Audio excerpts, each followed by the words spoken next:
ഞാൻ Neethuz and welcome to CookwithNeethuz. അപ്പോൾ ഇന്ന് ഞാൻ ഇവിടെ ഷെയർ ചെയ്യാൻ പോകുന്നത് ഒരു ചുക്ക് കാപ്പിയുടെ റെസിപ്പിയാണ്. അപ്പോൾ നമ്മുടെ ചാനൽ സബ്സ്ക്രൈബ് ചെയ്യാത്തവർക്കാണെന്നുണ്ടെങ്കിൽ ഒന്ന് സബ്സ്ക്രൈബ് കൂടെ ചെയ്തേക്കുക. അപ്പോൾ നമ്മുടെ ഇൻഗ്രീഡിയൻസ് എന്തൊക്കെയാണെന്ന് നോക്കാം. അപ്പോൾ ആദ്യം നമുക്ക് കുറച്ച് ഇൻഗ്രീഡിയൻസ് ഒക്കെ ഒന്ന് ക്രഷ് ചെയ്തെടുക്കണം. അപ്പോൾ അതിനായിട്ട് ഞാനിവിടെ ഒരു 3/4 ടീസ്പൂൺ ഹോൾ കുരുമുളകാണ് എടുത്തിട്ടുള്ളത്. അതോടൊപ്പം തന്നെ ഒരു 1/4 ടീസ്പൂൺ ക്യുമിൻ സീഡ്സ്, അതായത് ജീരകവും കൂടെ എടുത്തിട്ടുണ്ട്. അത് നമുക്കൊന്ന് ക്രഷ് ചെയ്തെടുക്കണം. അതുകൂടാതെ തന്നെ കാപ്പിപ്പൊടിയും കൂടാതെ തന്നെ ചുക്ക് പൊടിച്ചതുമാണ് ഞാനിവിടെ എടുത്തിട്ടുള്ളത്. പിന്നീട് നമ്മളുടെ പാം ജാഗറി, അതായത് നമ്മളുടെ കരിപ്പെട്ടി. അപ്പോൾ അതേ പാം ജാഗറിയൊക്കെ ഇവിടെ ഇതേപോലെ ചെറിയ കവറിലാണ് പീസുകളാക്കിയാണ് കിട്ടുന്നത് കേട്ടോ. അപ്പോൾ ഞാനിതിൽ ചെറിയ ഒരു പീസാണ് എടുക്കുന്നത്.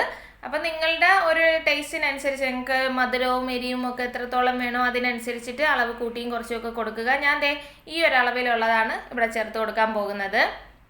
അപ്പോൾ ഇനി നമുക്ക് നമ്മളുടെ ഇൻഗ്രീഡിയൻസ് ഒക്കെ ക്രഷ് ചെയ്യാനുള്ളതൊന്ന് ചെയ്തെടുക്കണം. അപ്പോൾ ഈ സമയത്ത് ക്രഷ് ചെയ്യുന്നതിൻ്റെ കൂടെ നിങ്ങൾ ചുക്ക് ഹോളായിട്ടാണ് ചേർക്കുന്നതെന്നുണ്ടെങ്കിൽ 2 ചെറിയ പീസും കൂടെ ചേർത്തിട്ട് ക്രഷ് ചെയ്തെടുക്കുക. അതും കൂടെ ചേർത്ത് വേണം ക്രഷ് ചെയ്തെടുക്കാൻ. അപ്പോൾ ഞാനിവിടെ അതെല്ലാം ക്രഷ് ചെയ്തെടുത്തിട്ടുണ്ട്. ഞാനിവിടെ ചുക്ക് പൗഡറായിട്ട് ചേർക്കുന്നതുകൊണ്ട് അത് ഞാൻ ക്രഷ് ചെയ്തിട്ടില്ല. അപ്പോൾ നമ്മളെ പ്രിപ്പറേഷൻ സ്റ്റാർട്ട് ചെയ്യാം.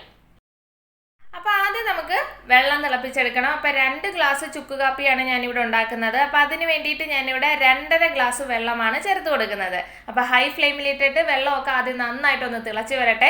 തിളച്ച് വന്നതിന് ശേഷം നമുക്ക് ഫ്ലെയിം ഒന്ന് മീഡിയത്തിലേക്ക് മാറ്റിയിട്ട് നമ്മുടെ ബാക്കി ഇൻഗ്രീഡിയൻസ് ഒക്കെ ചേർത്ത് കൊടുക്കാം.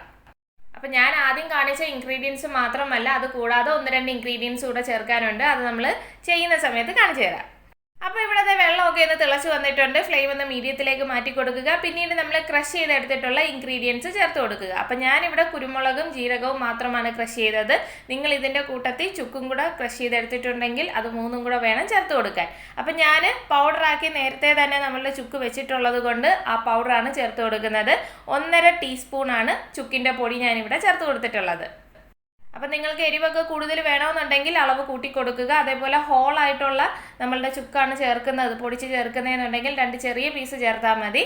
അപ്പോൾ അടുത്തതായിട്ട് ഞാൻ ഇതിനകത്തേക്ക് ഒരു 3-4 നമ്മളുടെ പുതിന ഇലയാണ് ചേർത്തത്. അത് നിർബന്ധമില്ല, നിങ്ങൾക്ക് ടേസ്റ്റ് ഇഷ്ടമല്ല എന്നുണ്ടെങ്കിൽ ചേർക്കേണ്ട കാര്യമില്ല.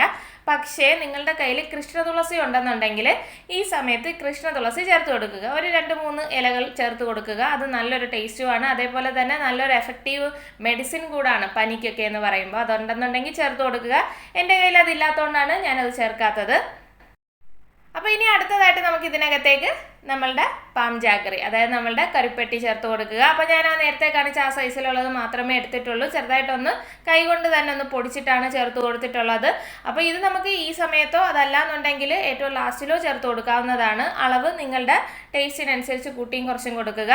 അപ്പോൾ ഇനി നമുക്ക് ഇതിനകത്ത് നമ്മളുടെ ഈ വെള്ളം ഒന്ന് വറ്റിച്ചൊക്കെ എടുക്കണം. അതായത് 2.5 ഗ്ലാസ് വെള്ളമാണ് നമ്മൾ വെച്ചത്. അതിൽ 1/2 ഗ്ലാസ് ഒന്ന് വറ്റിച്ചെടുക്കണം. അപ്പോൾ അടുത്തതായിട്ട് ഞാൻ ഇതിനകത്തേക്ക് 1 ടേബിൾ സ്പൂൺ പനങ്കൽക്കണ്ടാണ് ഇവിടെ ചേർത്ത് കൊടുത്തിട്ടുള്ളത്. അപ്പോൾ കഫമോ ചുമയോ ഒക്കെ ഉണ്ടെന്നുണ്ടെങ്കിൽ നല്ല ഒരു റിലീഫ് തരുന്ന ഐറ്റമാണ് നമ്മളുടെ പനങ്കൽക്കണ്ടെന്ന് പറയുന്നത്. നല്ല മധുരവും കിട്ടും കേട്ടോ. അപ്പോൾ നിങ്ങൾക്ക് ചേർക്കണ്ടെന്നുണ്ടെങ്കിൽ ചേർത്ത് കൊടുക്കേണ്ട കാര്യമൊന്നുമില്ല. അപ്പോൾ എല്ലാം ജസ്റ്റ് ഒന്ന് മിക്സ് ചെയ്ത് കൊടുക്കുക. അപ്പോൾ നമ്മൾ ചേർത്ത ഇൻഗ്രീഡിയൻസ് ഒക്കെ ഇപ്പോൾ നന്നായിട്ടൊന്ന് ഇതിനകത്ത് അലിഞ്ഞൊക്കെ ചേർന്നിട്ടുണ്ട്. അപ്പം നമ്മൾ 2.5 ഗ്ലാസ് വെള്ളം വെച്ചതിൽ 1/2 ഗ്ലാസ് വറ്റിച്ചെടുക്കണം. അപ്പോൾ ഇവിടെ ഏകദേശം 1/2 ഗ്ലാസ് ഇപ്പോൾ വറ്റി വന്നിട്ടുണ്ട്. അപ്പോൾ അതുവരെ തിളപ്പിച്ചെടുക്കണം. എങ്കിൽ മാത്രമേ നമ്മളുടെ ചുക്ക് കാപ്പിക്ക് ആ ഒരു കറക്റ്റ് ടേസ്റ്റ് കിട്ടത്തുള്ളൂ. അല്ലാതെ വെറുതെ എല്ലാം കൂടി ഇട്ട് തിളപ്പിച്ചെടുത്ത് കഴിഞ്ഞാൽ അതിൻ്റെ കറക്റ്റ് ഒരു പാകം കിട്ടത്തില്ല. അപ്പോൾ എല്ലാം ഒന്ന് വറ്റിച്ചെടുത്തതിന് ശേഷം പിന്നീട് ഞാൻ ഇതിനകത്തേക്ക് 1/2 ടീസ്പൂൺ കോഫി പൗഡറാണ് ചേർത്ത് കൊടുത്തിട്ടുള്ളത്. അതിന് പകരം നിങ്ങൾക്ക് വേണമെന്നുണ്ടെങ്കിൽ ചായപ്പൊടിയും ചേർത്ത് കൊടുക്കാവുന്നതാണ്. അപ്പോൾ കോഫി പൗഡർ ചേർത്തതിന് ശേഷം പിന്നീട് അധികം തിളപ്പിക്കാൻ പാടില്ല. ഒരു 2 മിനിറ്റ് മാത്രമേ തിളപ്പിക്കാൻ പാടുള്ളൂ. 2 മിനിറ്റിന് ശേഷം ഫ്ലെയിം ഒക്കെ ഒന്ന് ഓഫ് ചെയ്ത് കൊടുക്കുക. അപ്പോൾ 2 മിനിറ്റിന് ശേഷം നിങ്ങൾക്ക് വേണമെന്നുണ്ടെങ്കിൽ ഫ്ലെയിം ഓഫ് ചെയ്തതിന് ശേഷം ഒരു 5 മിനിറ്റ് ഒന്ന് അടപ്പ് മൂടി ഒന്ന് വെച്ച് കൊടുക്കാം. അതിനുശേഷം ഇതിനെ നന്നായിട്ട് അരിച്ചിട്ട് ഗ്ലാസ്സിലേക്ക് മാറ്റി കൊടുക്കാവുന്നതാണ്. അതല്ലാന്നുണ്ടെങ്കിൽ ഇപ്പം തന്നെ നന്നായിട്ടൊന്ന് അരിച്ചതിന് ശേഷം ഗ്ലാസ്സിലേക്ക് മാറ്റി കൊടുക്കുക. അപ്പോൾ നമ്മൾ ഇതിൽ ചേർത്തിട്ടുള്ള പൊടികളൊക്കെ നമ്മൾ എത്ര അരിച്ചു കഴിഞ്ഞാലും ചിലപ്പോൾ അതിന് അടിയിൽ കിടക്കാനുള്ള ചാൻസ് ഉണ്ട്. അപ്പോൾ ഞാനിവിടെ 2 ട്രിപ്പ് ഒന്ന് അരിച്ചെടുത്തിട്ടുണ്ട്. അപ്പോൾ അരിച്ചെടുത്തതിന് ശേഷം ചൂടോടുകൂടി തന്നെ ഇത് കുടിക്കുക. അപ്പോൾ ഞാൻ ഇതിൻ്റെ ഗ്ലാസ്സിലേക്കൊക്കെ ഒന്ന് മാറ്റി കൊടുത്തിട്ടുണ്ട്. അപ്പോൾ നമ്മളുടെ ചുക്ക് കാപ്പി ഇവിടെ തയ്യാറായി കഴിഞ്ഞു. അപ്പോൾ ഇനി പനിയും ജലദോഷം ചുമയൊക്കെ വരുന്ന സമയത്ത് ആദ്യമേ തന്നെ മരുന്നെടുത്ത് കഴിക്കാതെ ഇതുപോലുള്ള നമ്മളുടെ നാച്ചുറൽ റെമഡീസൊക്കെ ഒന്ന് ട്രൈ ചെയ്ത് നോക്കുക. ഇതിൽ മാറുന്നില്ല എന്നുണ്ടെങ്കിലും മാത്രം നമുക്ക് മെഡിസിനെ ആശ്രയിച്ചാൽ മതി. അപ്പോൾ നമ്മൾ ഈ റെസിപ്പി ഒന്ന് ട്രൈ ചെയ്ത് നോക്കുക. അതിനുശേഷം നിങ്ങളുടെ അഭിപ്രായം കൂടെ ഫീഡ്ബാക്ക് ആയിട്ട് കമൻറ്റ് ബോക്സിൽ കൂടെ ഒന്ന് അറിയിക്കുക. കൂടാതെ തന്നെ നമ്മുടെ ചാനൽ സബ്സ്ക്രൈബ് ചെയ്തിട്ടില്ല എന്നുണ്ടെങ്കിൽ ഒന്ന് സബ്സ്ക്രൈബ് ചെയ്തേക്കുക. ബെൽ നോട്ടിഫിക്കേഷൻ കൂടെ ഒന്ന് എനേബിൾ ചെയ്തേക്കുക. അപ്പോൾ ഇതിനു മുമ്പ് ഞാൻ ഹോട്ട് ഡ്രിങ്ക്സിൻ്റെ ഒക്കെ റെസിപ്പീസ് അപ്ലോഡ് ചെയ്തിട്ടുണ്ട്. ലിങ്ക് ഞാൻ ഡിസ്ക്രിപ്ഷനിൽ കൊടുത്തേക്കാം. അതുകൂടെ ഒന്ന് വാച്ച് ചെയ്ത് നോക്കുക. അപ്പോൾ ഇതുപോലുള്ള കൂടുതൽ വീഡിയോസിനായി stay tune with cook with Neethu's. Hope you enjoy this video and thank you for watching.